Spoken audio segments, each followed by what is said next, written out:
आपके बात करते करते देखिए मैंने जब बात करनी शुरू की थी तो 19 पे था, फिलहाल 20 साढ़े 20 के लेवल आ रहे हैं।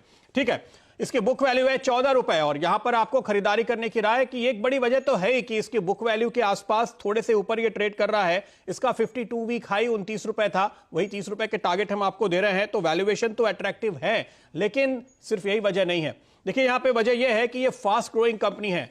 सितंबर क्वार्टर काफी मुश्किल भरा क्वार्टर था तमाम कंपनीज के लिए क्रॉस सेगमेंट, और उस समय इस कंपनी ने 25% की ग्रोथ हासिल की है।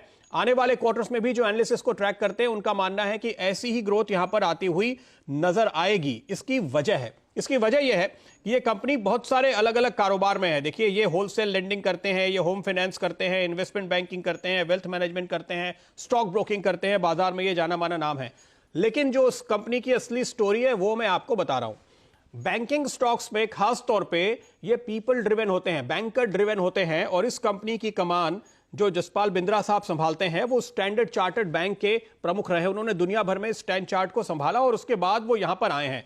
तो जब हम ऐसा देखते हैं कि किसी भी छोटे बैंक या एनबीएफसी कंपनी की कमान कोई ऐसा बड़ा नाम सामने आता है, बड़ा मैनेजमेंट आता है, तो वो इसको पूरी तरह से रिवाइव करते हैं और उसका एक्सपेंशन कई सालों में देखने को मिलता है आगे आने वाले दिनों में। लेकिन जो कदम उठाए गए हैं पिछले कुछ क्वार्टर्स के दौरान वो बहुत इंपॉर्टेंट है, और इसलिए मुझे लगता है कि ये आप जो परफॉर्मेंस देख रहे हैं, जो ग्रोथ आप देख रहे हैं, उसकी रफ्तार आगे आने वाले क्वार्टर्स में बहुत तेजी के साथ बढ़ने वाली है।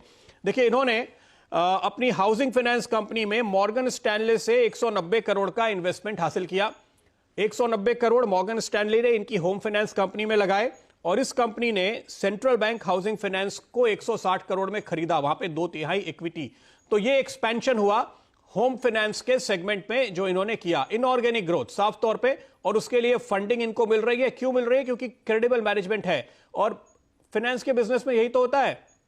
बड़े इंस्टीट्यूशनल इन्वेस्टर, बड़े पी फंड आपको इक्विटी दे रहे हैं, और बाजार से आप अच्छे वैल्यूएशन पे, सस्ते वैल्यूएशन पे एक चलता हुआ बिजनेस एक्वायर कर रहे हैं और फिर उसको एक्सपैंड कर रहे हैं। तो दोनों तरफ ये एडवांटेज है। जब इस तरह का एक बड़ा क्रेडिबल नाम हो तो वो फायदा आपको मिलता है और आप बहुत तेजी के साथ एक्सपेंशन कर पाते हैं, जो यहां पे हो रहा है। लेकिन ये अंतिम चीज नहीं है।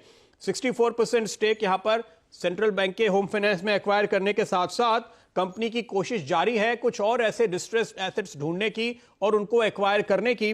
तो बैंकिंग सर्किल के लोग ये बता रहे हैं कि आपको आने वाले दिनों में और खबरें सुनने को मिल सकती हैं। जैसे कि पिछले साल ही आपने सुना, इन्होंने अल्ट्रूरा फाइनेंस सर्विस को एक्वायर किया, माइक्रो क्रेडिट के सेगमेंट में एक्सपेंशन करते हुए। इस समय आप देखिए पिछले साल इंडसइंड बैंक ने बड़ा एक्विजिशन किया था। माइक्रो फाइनेंस वो सेगमेंट है जहां पे सारे बड़े बड़े बैंक्स लगे हुए हैं, और वहां पर इन्होंने एंट्री ली एक्विजिशन के जरिए पिछले साल। एमएसएमई सेगमेंट में इनको एंट्री लेनी थी, इन्होंने एल&टी फाइनेंस से सप्लाई चेन का पोर्टफोलियो एक्वायर कर लिया।